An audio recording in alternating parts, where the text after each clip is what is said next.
Hello, everyone, and welcome to Hit and Hustle from IrishSportsDaily.com. I'm your host, Greg Flammang, and with me, as always, is Jamie Uyeyama, Mr. Jamie University. It is Tuesday, January 28th. We're going to be talking about Notre Dame's defensive coordinator search. It seems to have narrowed a bit, but maybe we should all cool our horses. I've got Twitter open, as you do this time of year, just in case there's some breaking news while we're recording. But we're going to talk about that. We're going to talk about how searching for a coordinator is kind of like recruiting, and how we talk about recruiting. We'll talk about that. We'll talk about replacing Chad Bowden and what Notre Dame needs at his position. And I'm going to ask Jamie how much administrative stuff he was really into, and what the next person coming in is going to, what the skill set Notre Dame wants, and if there needs to be like kind of like a couple, like if there needs to be like a general manager, and if there needs to be like a recruiting coordinator kind of guy. Because it seems like Chad was doing a lot of the recruiting stuff. I don't know as much about the administrative stuff. So talk to Jamie about that. And then we will talk a little bit about, if we get to it, those first two topics could take the whole show. If not, we'll get to Notre Dame's schedule and what's coming there. Notre Dame opens August 31st at Miami. So that'll be a very intriguing game. Notre Dame's first home game coming after the bye against Texas A&M. So a lot to cover today. Thank you, everyone, for tuning in. If you like what you hear, please hit the like button. Please hit subscribe. Please hit the notification bell. So whenever it is, we are going live. Links to the podcast are in the description below. Last I checked, we are now around 500 subscribers away. We've gained about 100 in the last week, which is great. Thank you, everyone, for doing that. We're about 500 away now from 10K. Would love to get that before the spring, right? Before spring starts, which is about March. So we got a little over a month to do that. Hope we can do that. Share the show with your friends. Tell your friends if you like it. Not just don't just hit the like on this video. Tell your friends about it. And it's we would really appreciate that. And as always, the show is brought to you by ESQ Clothing, founded by Notre Dame alum Ge Wang. You've seen ESQ on all your favorite Notre Dame players and coaches. With over a decade of making the best custom clothing available, ESQ will help you look and feel your best in 2025. From a perfect fitting suit or sport coat, shirt, or bomber jacket, or the perfect tuxedo for wedding season, check out Ge's amazing work at esqclothing.com. Book an appointment to upgrade your wardrobe today. Mention ISD, get 10% off your entire purchase. Let's see the chat. The chat isn't as crazy as it was yesterday, Jamie. There were a lot of fired up people in the chat yesterday. A lot of big opinions on Notre Dame's, which is fine. Research. It's normal, right? Like I think it's standard. Some of them went a little bit, maybe chill a bit with a couple of them. Settle down. I don't like emoting. That's my big thing. Please don't emote in the chat. Just like whining over and over again. Don't like that. But Jamie, I think that you've kind of wrapped your head around the idea of Chris Ash a little bit more. I think I have wrapped my mind around the idea of Chris Ash a little bit more. And I should point out, like, there hasn't been an advancement in the story since it kind of broke that he was a big candidate on Sunday from Pete Sampson. There hasn't been really an advancement of that. So, let's just kind of wait and see, right?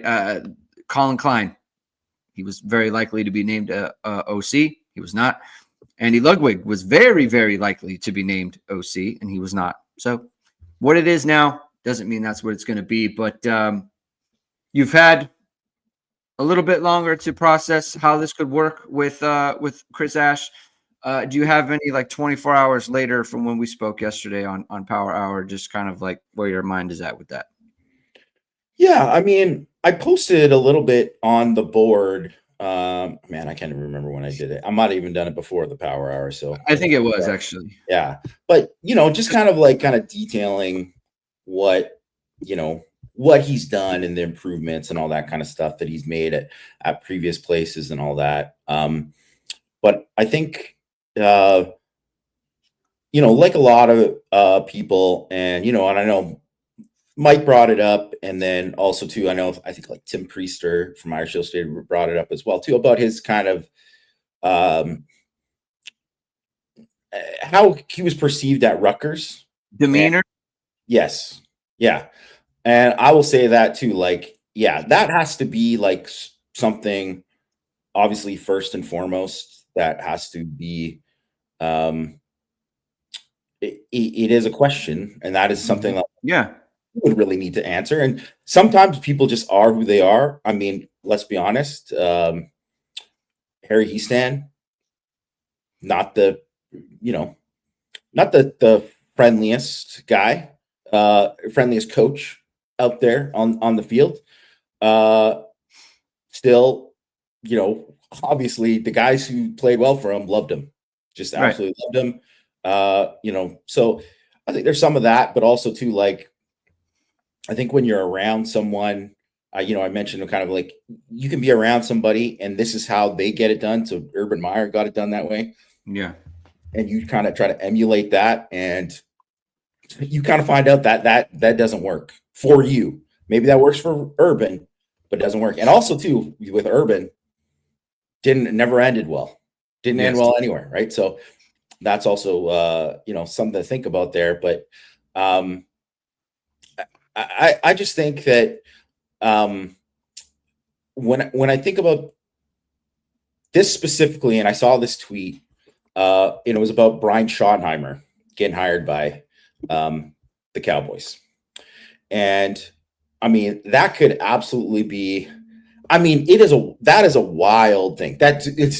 You can't even really compare it to like a Chris Ash, whatever, right? But like, because he's never been a head coach before. Wasn't even a good coordinator, right? Like he's one of those things that it is a very puzzling hire from a lot of things. And also too, because of Jerry Jones's track record, you know, and how he's handled things, you know, it can be put into question. You should question it. Everyone should question it, right? And I think it's different for Marcus Freeman because his track record, although it's obviously a much smaller sample size than Jerry Jones at Dallas, it's different. So I think people need to take that into account with whatever happens there, whether it's Ash or whoever it is. Also take into account that one of the problems with Dallas hiring Brian Schottenheimer was the process it took to get there. About like waiting and like, you know, not having a decision really of like what you were going to do, whether you're going to extend Mike McCarthy or not, and then him walking, and then you being late because you couldn't even interview Ben Johnson and some of these other guys that were sitting out there waiting, right? So the process of it, but the one thing that sticks out to me is you can question the hire. Everyone should. You should question any kind of thing. That's totally fine. It's everyone's right as a fan. That's what being a fan's about. You know, like you should question. You know, praise if you want. No one should ever have like blind trust in anything. I'm of that opinion. No one should ever just be like, well, you know, I completely trust Coach Freeman to make these decisions. It's like, no, you're allowed to question it. That's fine. But also remember that what they did with this process, you can't question the process of what it takes to get here because Jim Knowles was available and they went after him. Yeah. They didn't say like, no, Ash is the guy. They went and Knowles was like, as Oklahoma was the guy too for Ohio State, but Penn State, everybody wanted him, and Notre Dame was in that. They wanted him too. Obviously, Penn State got him, but you can't say that Notre Dame didn't say like, "Hey, no, we're just going to make our hire and not even get into this." Because then you could say like, "Well, why weren't they in the Jim Knowles thing? Why weren't they in that conversation? Why didn't they show interest in that or whatever?" And you can't say that. And you can also say like, hey, the easy thing to do would have been to just be like, Golden leaves, Mike Mickens promoted. And I think it would have made sense in a lot of ways, as I kind of like we've talked about last week. But it also, you could question it because you're like, well, he didn't interview anybody else. He didn't talk to anybody else. He didn't go through this process. So he's obviously, Chris Ash isn't the only person he's talked to about the job. Like he's talked to other people about the job. Yeah. And if Chris Ash is the choice, then I think it shows that like he thought he was the best choice out of all of these options. And you could hate on that choice and say, man, I question this, I question that. Fine, totally fair. You can't really hate on the process of it. And certainly Notre Dame has been guilty of some bad process before when it comes to hires. I mean, a lot of programs have, but I wouldn't question how they got to here if that ends up happening. And like you said, if it was done, it'd be done. Yeah. And if it was done, it'd be done. As far as I know, no one else is offering Chris Ash a big contract to, which he will get to be the defensive coordinator at Notre Dame. So I think if it was done, it would be done, so it's not done. And it's not to say that during our show, we might not get it at least. Right. Good. For sure. But also too, we could also get something during our show where we get a text from Matt Freeman saying, this is happening. Yeah. Or, all of a sudden John Bryce has got a new story. This guy's in the, like, it could easily just switch just like that. So I think everyone just wait to see how it plays out and know that whether or not people like the end result or not, you can't argue with the process. Yeah. Because of the Colin Klein and Ludwig thing, like I'll wait to comment on the process until the process is finished. Let me see how it finishes before I complete. But to your point, like they did reach out to Jim Knowles. They did reach out to Jim Leonard, right? Like those are guys that they wanted to do. And I think Jim Leonard is pretty firmly like, I want to be in the NFL. I don't want to do the college thing. Right. Yeah. And there's just kind of no amount of money that's gonna make him make that decision. Right. So I think that, and I've been thinking about how to process this because I think, when I first heard it, right.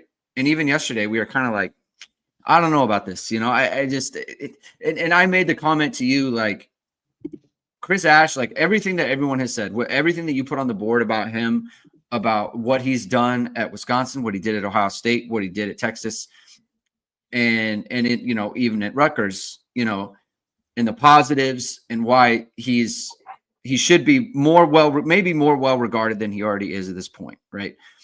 And I think that's all true, right? And everything that you said, I know that Tim Priester wrote about I don't want to say character, his demeanor and the way that he comports himself as a coach. It doesn't really fit what Notre Dame is from a culture standpoint. Like I take that all as well, right? Like that's all fair and good. And I know that Tim was very like, he went into his bona fides as a coach, just like the numbers that you kind of did, right? Like that's all out there and for everyone to take in and reject or whatever it might be. I think that the way that I found myself thinking about this is the way that I would think about like a recruit that is coming in, where it's like in the first thing that kind of popped in my mind was like Audric Estime after like Will Shipley. Like Notre Dame was after Will Shipley very hard, and he was their A guy, and they wanted him very much. And they had to, they didn't land him. And so you landed Audric Estime instead. And it's kind of like, to me, I feel like Chris Ash is the one after they didn't get the ones that they really, really wanted. And I think it isn't to say that also can't work out just the same way that Audric Estime worked out for Notre Dame.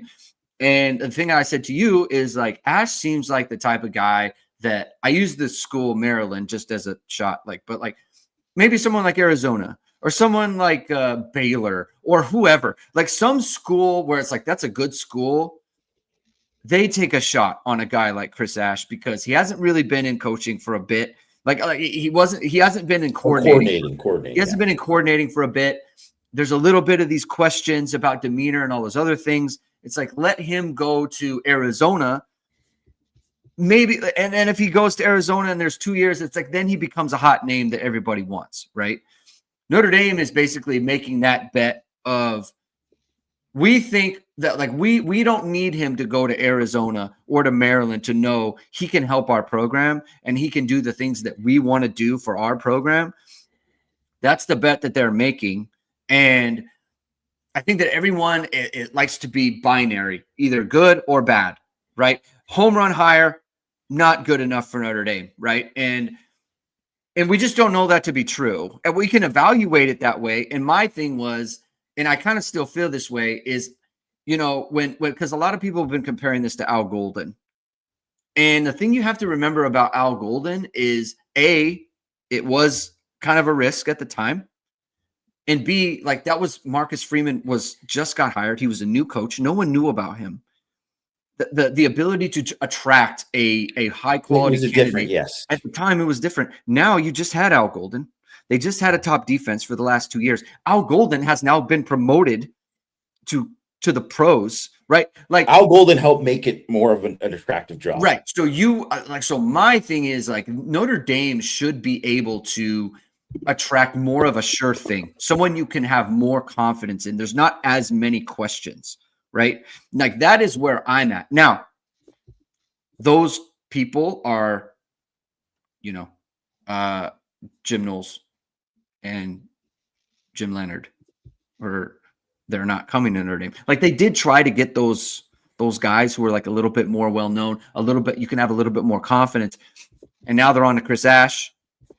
Is that where it ends up? We don't know. But like to your point about the process, they did try to do those things. And now they're going on to something. And those would have been bit more of a wild card. Sorry to interrupt, but those for me, and I don't know if you feel the exact same, but like those would have been the guys on 1 and 2 on my list, right? Of guys that I think that would have been wow. Those would have been.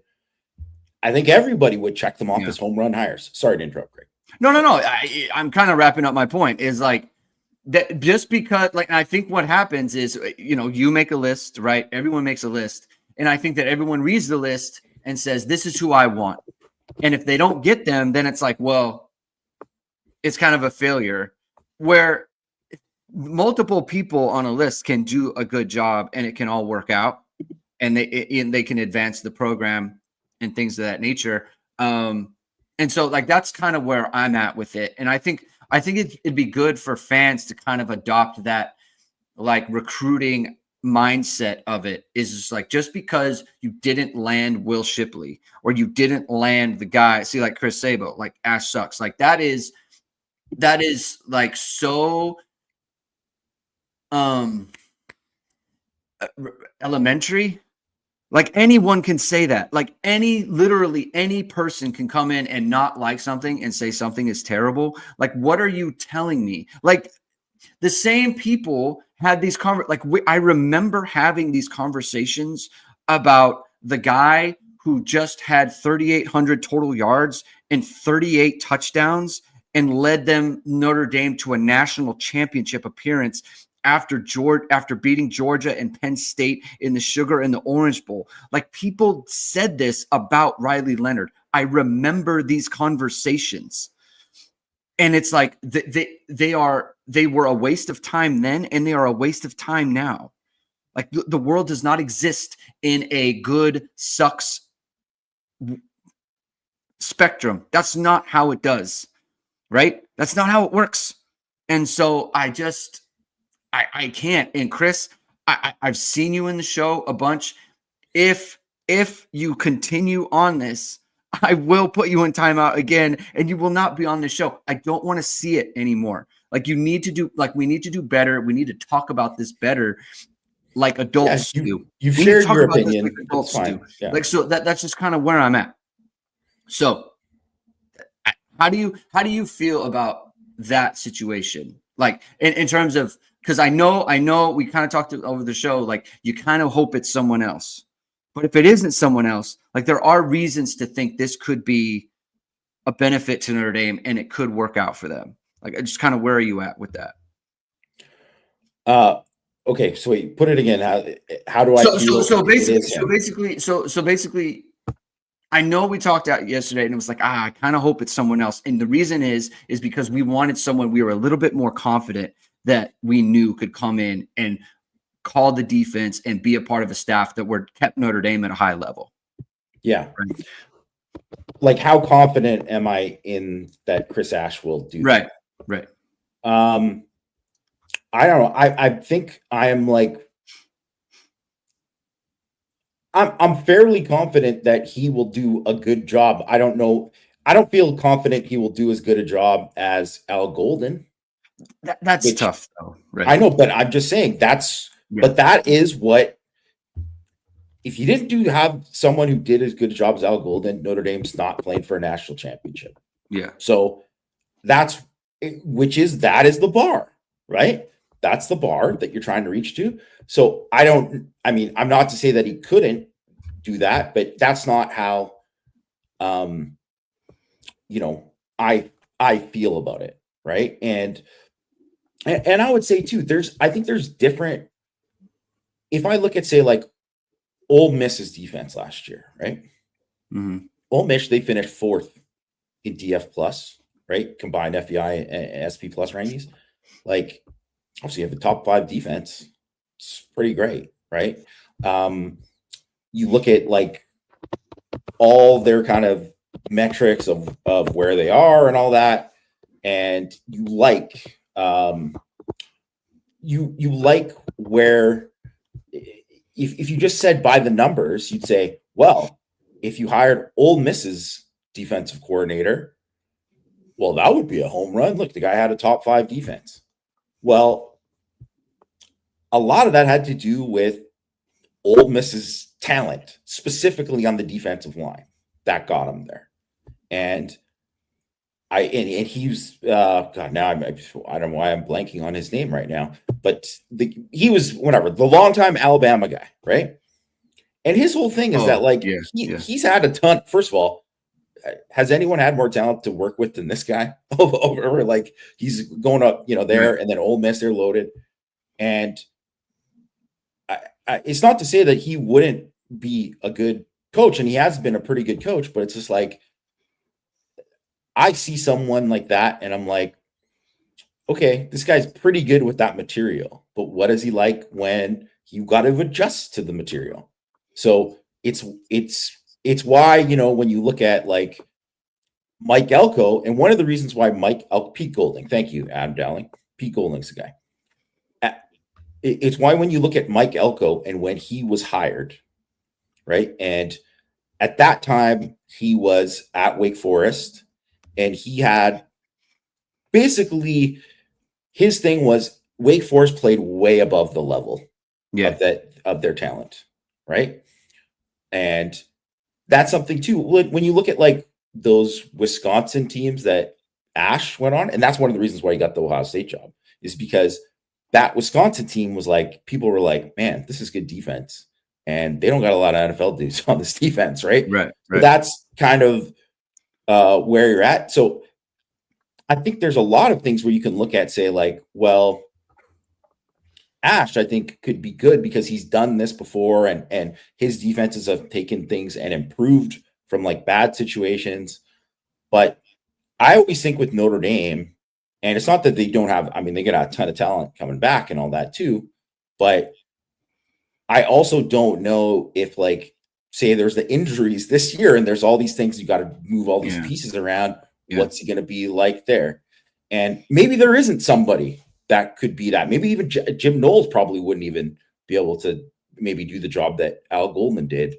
But I think it's like, you're kind of looking for someone that you think can do that, and have that standard. So I don't know. I guess by that standard, I don't know if there is someone that you could look at and be there. But like, personally, when I think too, there's so much on defense which is why, Bryant Haynes, the Indiana guy, and they have talent. They definitely do. But they go from like, I don't know, 86 in DF plus to like 17th. Yeah. And sure, they added guys in, but it's like, look at it. They don't have a ton of NFL dudes on that defense. They got some good players, but they don't have a ton. They aren't as talented as Notre Dame and where they're at and stuff too. So I always kind of look at that, and the thing is just, you just have questions with Ash because it's just been so long since he's been there. And he might be able to do it. It's also, if you look at like, say that 2015, 2014, 2015 team, that's a different time, man. It's a different time. Yeah. Darren Lee, was there. He was their JOK, right? He was their nickel backer, which he did at the time. That was like playing big nickel was very much a huge thing in college football. It is not now. You teams can't play with big nickel because they'll formation you out of it. They'll get personnel and just they'll put a Tutu Atwell out there and they'll say, hey, cover this guy. So there's all of this kind of stuff that changes with it. Obviously, this guy it's not like he's out of coaching. He's been coaching in the league, in the NFL, which is a nickel league. So it's not to say that he's not adjusted, but and he's clearly adjusted to the times, right? Like it just in terms of like everyone's using these coverages, it's when to utilize them and that sort of thing. So, but there is also, I mean, to your point, there's also not like evidence of it, because like the thing with Golden that I was kind of excited about, and I keep I don't like referencing Golden because I don't love the comparison, but it is comparable in the sense that like Al Golden hadn't called the defense for a very long time either, so that's where it's the same. And I think for me there was so much evidence of what the Bengals were doing that it's like, of course Al Golden's bringing this stuff over, right? And so like he was involved in it. Lou Anarumo was he was his disciple, like they were so close, so it was like obviously this is what Notre Dame's going to be doing, right? There's not really that evidence of Chris Ash. And so like, I don't, it's hard for me to say, like everyone has the knowledge, right? The playbooks are out there. Everyone knows X's and O's. I think if nothing else on Chris Ash, the guy can coach safeties. The guy can coach DBs. Like you would not have if Mickens is around, you would not have a better tandem of a corner safety coach, I don't think, in the country. And I don't know that that's even really like controversial to say. They're just elite. Like that's an elite couple of guys.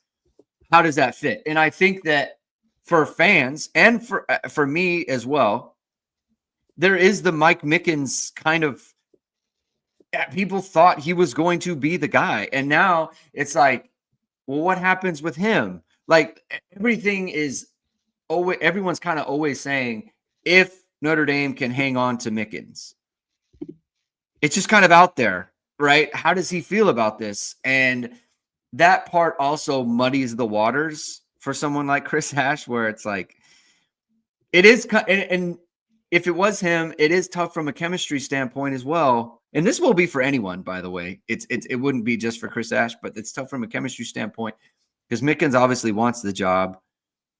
And Al Washington probably feels like he could have gotten an interview for the job. And that doesn't appear to have happened, right? That's something that has to be worked out as well. Then you factor in the type of, personality that he's had.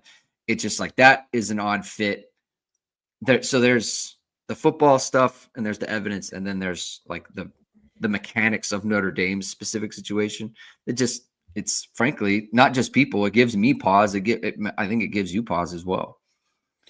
Yeah. I also just think that there's so many different pieces of it, which, to be honest, Marcus Freeman, he has to be. It's easy to just say, well, I want to have. We need an experienced coordinator for this because there's just too much. There's too much pressure that's going on here that we have this talent on defense. We want to take advantage of it. Right. So we want to have this. And obviously, I don't know if we want to transition to the schedule now or whatever, but like the schedule is much tougher this year. So it's going to be it'll be a much harder job for whoever has the job.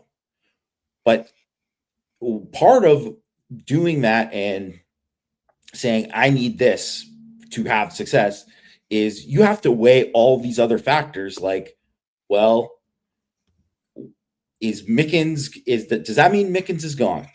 Does that mean Mickens, if he stays, is he going to be completely unhappy this whole time? Same with Washington, whatever. Like all this, you have to, all of this kind of stuff matters, right? It matters when you're looking at it, because it's one of those things where you've seen it backfire. I mean, we've seen it backfire at Notre Dame. Mike Sanford, hot name, bring him in, whatever, right? Well, you brought him in, but it's like, okay, it wasn't clear who was going to call the plays.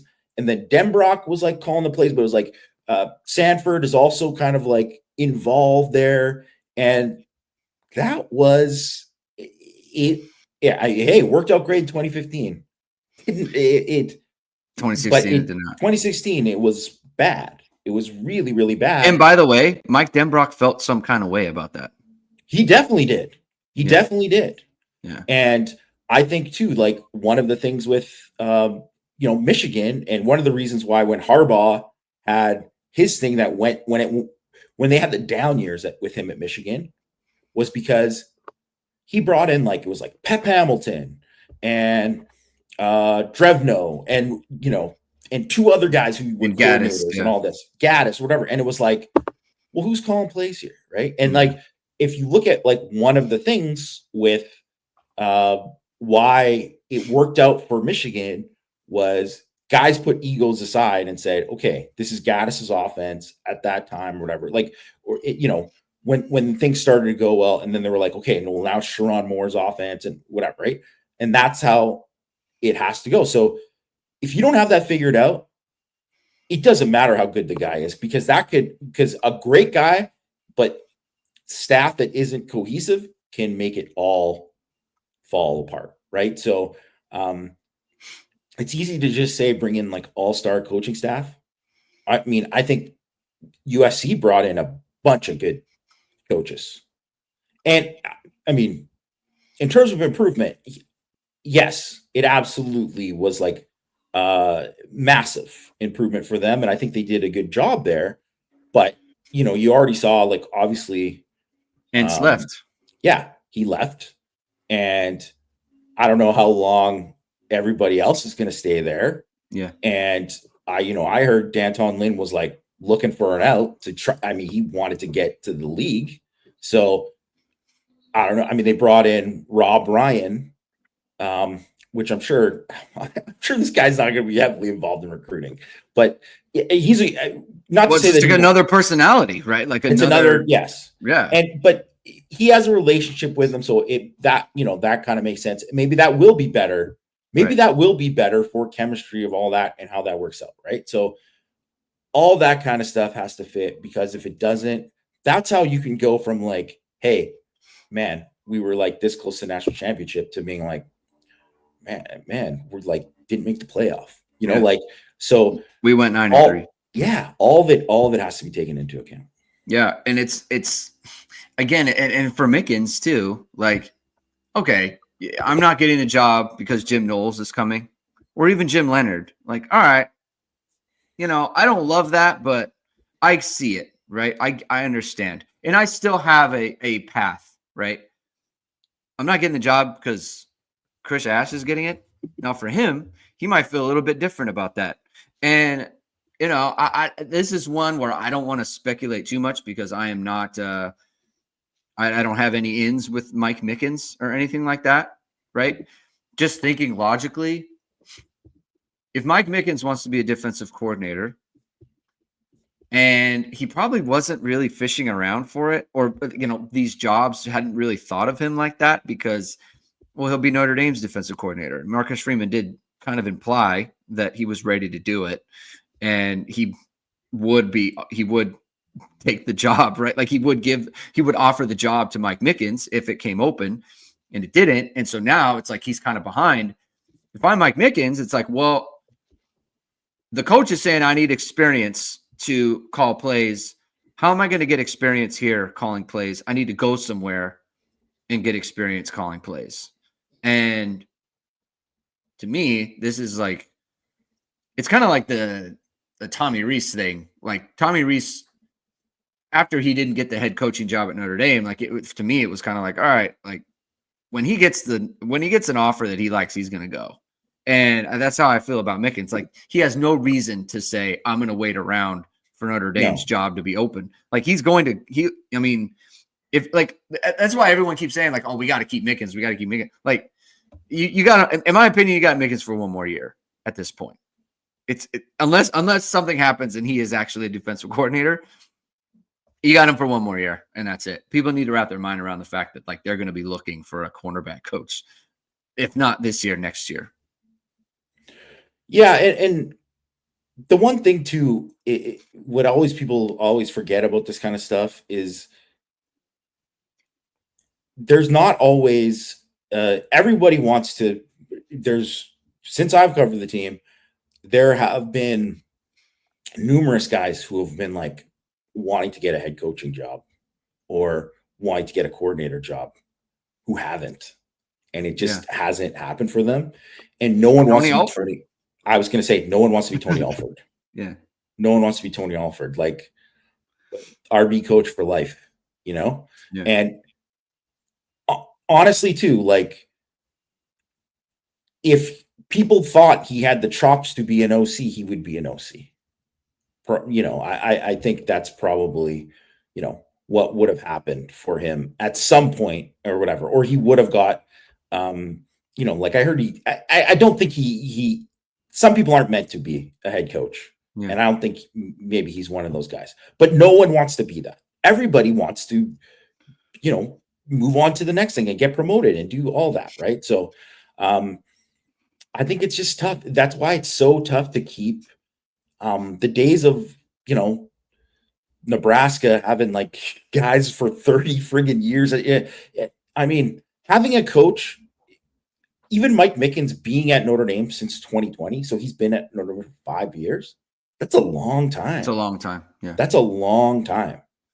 And it just doesn't happen that often very much anymore. So if he's gone in 6 years or if it's 5 years, you're like, that sucks that he's gone. But that is like, I mean, he had a really great run. Like, that's kind of how you got to look at it.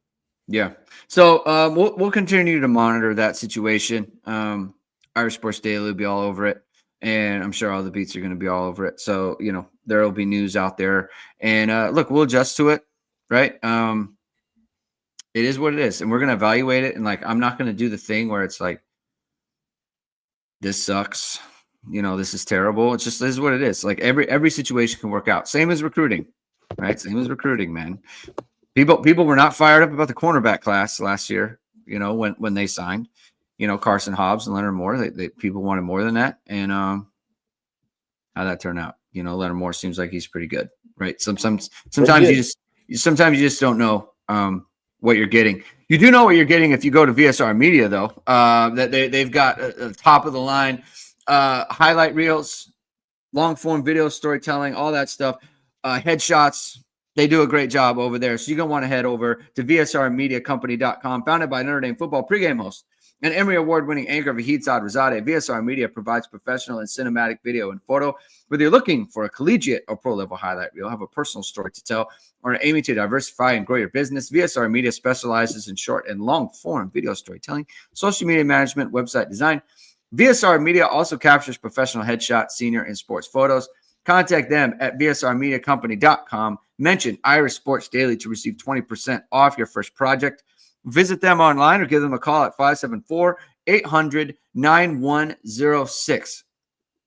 Jamie, as you head over to irishsportsdaily.com and you read the updates on junior day visitors, Jonas Walton, offensive lineman,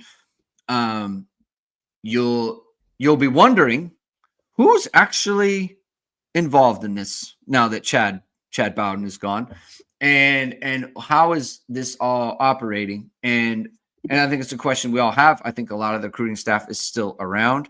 We'll see what happens as there's a transition between, you know, Chad Bowden and whoever comes in to replace him. I'm curious to the extent you can, and I have, I am currently scheduled. I checked in with him yesterday. I'm gonna have John Bryce on the show tomorrow. It'll be around the same time, 12:30 Eastern time, maybe 1 Eastern time. I'm going to talk to John Bryce about this specifically because I think he's going to have good insight into exactly what it was Chad Bowden did. But this is just my impression, is that Chad was very much while he had the role of GM, he was very much a recruiting guy. And he was the one who was in charge of that whole recruiting operation. And I'm just curious as to, is Notre Dame trying to fill two positions here? Do they need to create a second position where it's like there is a GM in charge of roster management? I mean, now that there's going to be like a revenue sharing, like there's going to be almost like a salary cap, essentially. Someone's going to have to make hard decisions there, right? Yeah. And oh no, go ahead. Sorry. No. So I just want to know, like, do you think Notre Dame has to make like kind of two hires? Do they need to have two doors? Do they have to have one guy who's in charge of just like, this is the budget, this is who we have, and this is who we should bring in to, fill that budget? And do they need to have someone who is like a recruiting person and handling recruiting on its own? Well, I think, you do need someone to be in charge of that, budget, kind of like, it's like having like a capologist, right? And really, though, it goes beyond how that would work out. I think there's still questions of how that's going to work out. And obviously there's other stuff that's going on with the government too, that it's not for sure that is going to get passed. Right. It's not going to get passed. Yeah. Like the administration's different. And so there's a lot of uncertainty there. And I think right now there's more of like a free for all kind of thing with a lot of people like crazy overpaying for people and stuff like that. Cause they're like, hey, this is like they're not sure. Yeah. They're not sure. This is the uncapped year. So guess what? We're going all in. So there's definitely that going around for a lot of stuff. And I think they have to kind of look at it, Marcus Freeman will have to decide exactly kind of what he wants. But Chad, what he did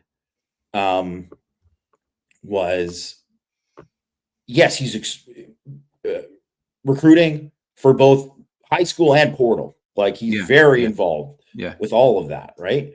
And definitely kind of like, he's like a big picture, big splashy guy when it came to that kind of stuff. But he wasn't like the number one evaluator guy, even though he obviously had a big say in it, but the coaching staff still plays like a big role in that. And there's other personnel people that were involved in that too. Like I know like Matt Jansen is like a big scouting guy for them as well. Yeah. Obviously during the season for opponent stuff, but also for like portal and recruiting and stuff too, right? Like he's used as an evaluator there too. So I think it really depends on what Freeman is looking for, because before Chad kind of pushed out Butler Benton, who was more of like a behind the scenes GM, like in terms of like, I'm like a personnel guy. Right. And so it just kind of depends where you want to go in terms of like, you want to get, I think it would be good for Notre Dame to get someone who is a personnel guy and have that person be hand in hand with the kind of capologist type of person. Right. And I think the stuff with Chad in terms of like his, tactics and approach to recruiting and all that, which I think a lot of that stuff was really good. That stuff I think is almost like, hopefully you can replace that within people who are in the program, who are in elevate other people to do that. Cause I just don't know if you're going to find somebody like that. I just don't think there's anyone. I can't think of another person that I've read about. And maybe, maybe I just don't know and I haven't seen it, but I haven't read anything about like this GM from this program or that program that was like Chad. Yeah. Was, in terms of like having relationships with basically the entire recruiting class. I don't think that was a thing with anybody else. Like, I don't think that was because like Texas Tech's guy, who's like, one of the highest paid guys out there, that's not what he does. That's not what the guy at Alabama does, right? Like, the highest paid guys, they're not that, they're evaluators. Right. They're looking for that. So, and if you're looking for just a guy who's like a dynamic recruiter type guy, like, I just don't think that's replicable. Like, maybe I'm wrong. Maybe there is somebody. I think Chad was kind of like lightning in a bottle, which could be also really great for USC and what they do. And like him kind of like bringing in kind of flash and just bringing in kind of that kind of thing there. But I think if USC is thinking like he's going to be the guy who's going to be like, man, this guy's going to turn this roster around. Like, I don't know if he's that guy. I just don't think, because if you look at like all of like the big hits for Notre Dame that were like, man, what a great eval and all this. Those guys were like Mike Mickens, Leonard Moore, Anthony Knapp, Joe Rudolph. Like, those are those guys. That's not Chad, right? Even Kennedy Urlacher was like, I think that was like a free call, like a Freeman call, right? So it was like a lot of that kind of stuff is, I don't know if that's there, but in my opinion, it helps to have somebody else there who is an evaluator, who's on the same page as those guys. And I think that's the way that the direction Marcus Freeman should go. And also kind of maybe organize stuff, because I don't think that was maybe Chad's biggest strength, was like organizing everything there for everybody. Because he was more about like, hey, we got to do this and we got to be big and we got to get this guy to commit and we got to pressure this. Yeah. And it's just different. And I think I don't know. You're not going to find someone who's exactly like that. So you should just find someone who you think is going to kind of help you the most and where you need it the most. And if you can get some of what Chad did from some of these guys who are kind of like Chad's proteges, then I think that would be important. Yeah. Like, because what I think that the other part that people are kind of missing when it comes to like the USC, him going to USC and why didn't Notre Dame quote unquote match or whatever. USC offered him a different job. They offered him way more like responsibility and control and power, and like almost the recruiting and the GM part of it, like all in one. And so that's why they're paying him. So they are paying him like they would pay two people. And so like in Notre Dame, that's why I'm asking, like, because I don't know that the things that like his skill set really matches, just in terms of my own observations. Like, I don't know that his skill set matches someone who it's like, there's a difference between roster acquisition and roster maintenance. And I feel like there's someone that needs to be in charge of like roster maintenance. And I don't even know if that's even a good idea for the guy acquiring the talent to try to like make decisions on whether or not that talent is now worth what we paid. You know what I mean? Like, that's almost like a conflict of interest. That's too difficult to do. Like, you do kind of need someone like in a back room, kind of like the kid from Moneyball, who's like, I want this guy because he, gets on base. And, the Jonah Hill character, like, I need this guy. He gets on base. And that guy, it's like, oh, but he looks so good. Like, how do you make sure that you're getting, someone brought up Jordan Johnson and Jeremiah Smith. Like, how do you make sure you're getting Jeremiah Smith and not Jordan Johnson? Right? Like, that's someone who's like, oh, but he looks so good running down the field. It's like, yeah, but how come he doesn't catch the ball? I mean, it's kind of like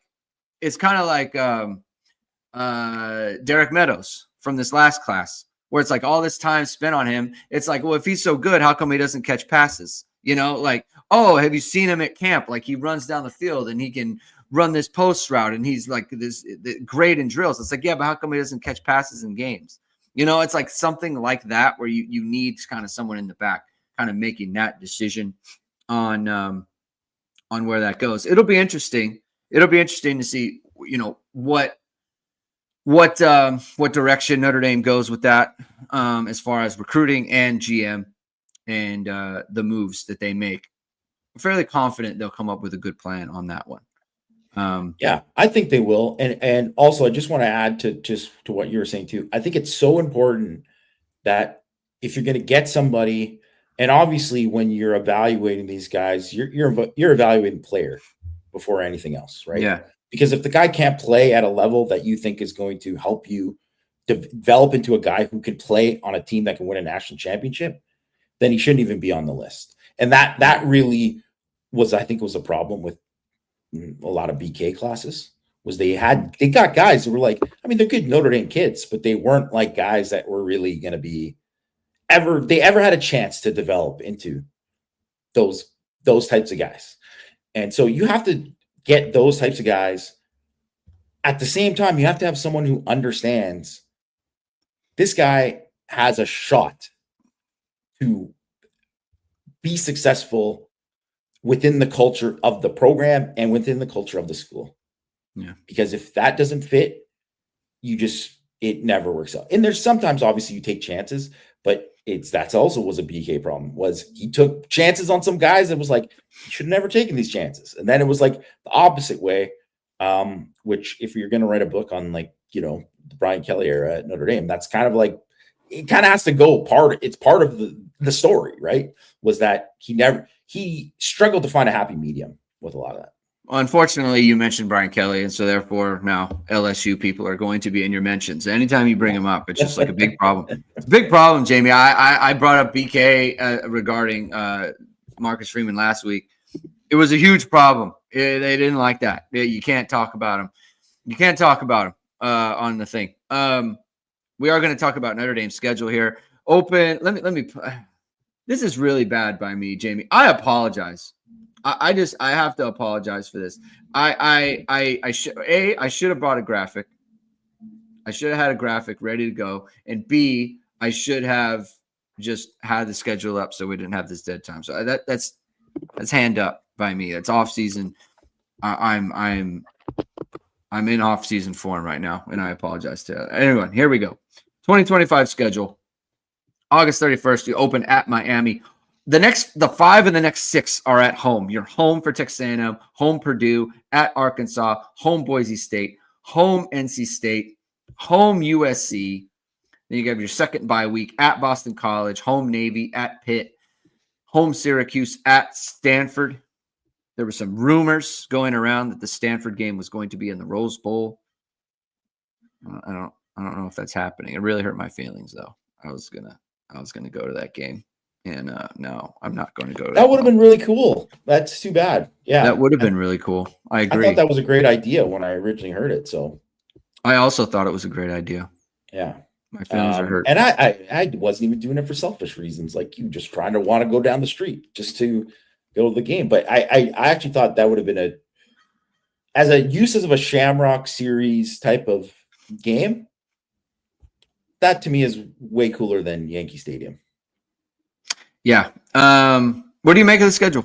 You said it was a lot more difficult. What do you make of this? Yeah, I mean, it's definitely more difficult because of how the buys are spread out, right? Like, I think it's actually a good thing to have a buy after that opener. Agreed. Because to play Miami and then Texas A&M back to back, that is going to be an extremely physical game for Notre Dame. Notre Dame, that is going to be something that, Marcus Freeman emphasizes in that game, that they need to beat the crap out of Miami to win that game. So that guys are going to be banged up there. It'll be good to get that. And then also kind of like reset some things. I think of like 2019 Louisville, where that was kind of like a, up and down first week. They came out of that bye right after it, and I thought hit the ground running pretty good after that. I think that was ultimately helpful for them. But, you're playing right now, you have 10 Power 4 conference schools on the schedule. So you only had 8 last year. Yeah. So just pure numbers that makes it. And like Boise State and Navy. I mean, yes, and Boise State and Navy are not, those aren't cupcakes. But I mean, saying that, like Navy and Army wasn't a cupcake, like where people might have thought that before, and it turned out Northern Illinois was not a cupcake, Yeah. So it's like you can say whatever, but still, there is a difference there when you're playing some of these teams. I think it just is. You're playing some of these teams that it's just going to be different. And Boise State obviously was a playoff team last year. It's nice that they don't have Ashton Johnson there, but they still are pretty good. They're going to have I think the quarterback is still around. Is the that quarterback's back? I got some guys coming back. They're going to be all right. Like they're going to be pretty good. They're a well-coached team, right? They're not going to be even if they don't have Ashton Genty, they're still going to. Put it this way: they're better than some of the. They're going to be better than some of the Power 4 teams on the schedule. Well, Notre Dame doesn't have the MAC this year, so 12-0 guaranteed on that. But like I think about there's 5 true road games this year. What was it last year? 3, right? So there's only 3 true road games last year. So that's a little bit more tough. Like we just know that. Even though, I mean, Stanford, I have no idea really what Stanford's going to be, to be honest. Like, they could be. It is year 3 for Taylor, and I think he is a good coach. But I think that situation was just so bad that I don't even know whether they're ready to get into things. So, like, even losing like a guy like Alec Iomana is just like, it could be like devastating. He was just a home run for them. Yeah. Yeah, and obviously, and he wasn't a guy who really did much against Notre Dame either, right? So it's like, I don't know where they're at in terms of like the rest of their development with like their defense and stuff, because that's been a problem and all that. But I just look at it like, obviously, you open at Miami, it's going to be tough. We don't know what's going to happen with Carson Beck, whether he's going to be available or not. I think it's probably ambitious to say that he is based on the guy who had Tommy John surgery. Yeah, agree. Right? Yeah. So don't know.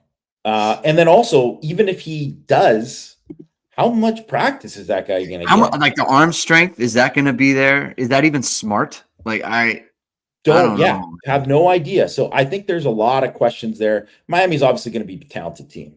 Right? They're going to be a talented team. But regardless, but still, like it's that's something to think about. A&M is a different team, but they're talented, right? They're talented. I think at Arkansas could be bad. Like they might actually be bad. They lost like a bunch of guys who were supposed to be starters for them, 2 other SEC programs. They're one of they're essentially like a bottom feeder in the SEC, getting picked off by all these other better teams in the SEC. But they beat Tennessee at home last year. They gave Texas a game at home last year. It's going to be a good environment. That is going to be like a very, like the crowd is going to be, ready for that one. I mean, SC, we'll see what they are, but I mean, they're going to be pretty good at the very least. SC is always going to give Notre Dame a game. Yeah. Right. At BC, what are they like in year 2 under O'Brien? Right. Like, because I think that if I would say like normally you'd be like, well, I mean, obviously Notre Dame should be BC and they should, but that probably going to be like a frisky game. And I don't know what that's probably going to be a night game. It's going to be a big game for them. Right. So there's going to be a lot there, Pitt. I mean, whatever. I'm just clocking that in. Check that in for a win. Narduzzi. You know how I feel about Narduzzi. Yeah. He's going to blow that game for them. And I would say Syracuse, which was 9-3 last year. I mean, they're turning over a bunch of guys. Obviously, they don't have McCord, but it's like that isn't going to be like a typical easy game. I don't think. I think there'll be a bowl team. Yeah. Like, and at Stanford, you just never know. It's just like a weird game. It's a weird game. That's the other thing. Jason Smith said. So Holstein, he is coming back. Way more of these teams have quarterbacks coming back this year. So that is something too that, is noteworthy. So is this, there's no Ohio State, there's no Penn State, there's no Georgia, there's no one of those teams on the schedule that you're like, man, this is like a no doubt, like it's a coin flip, top 10 team. Yeah. Right. So there's that. And you could say, okay, well, they don't have that. So it's like all games. I bet when the numbers come out, Notre Dame will probably be favored in 12, 11 games. Probably maybe like not at Miami. Maybe not at Miami, right? Yeah. But like, I don't really see them not being favored in any of the games. So that's a good thing. But at the same time, like, it is going to be tougher. You're going to go through things. You're on the road a bit more. I think that 2023 schedule was how that middle part was like just horrible. That was just a sucky bad, like just terrible situation for them to be in. That really kind of contributed to what their record was. Because if they didn't have OSU at home and then those games, I think they probably are 10-2 instead of 9-3 at the very least. But like, that's what it was. So is there like a schedule loss in here because of it? I don't know. But I think it kind of actually works out okay. Because I think if say like Boston College was the last of the ones before a bye, I'd be like, wow, that's like a thing you kind of just don't want to go on the road at the end there. But they have all those games at home and it's different. So it's, I don't know, but I guess this is whatever. This is the time to speculate about all this stuff because it just came out and we'll see. At Pitt after Navy.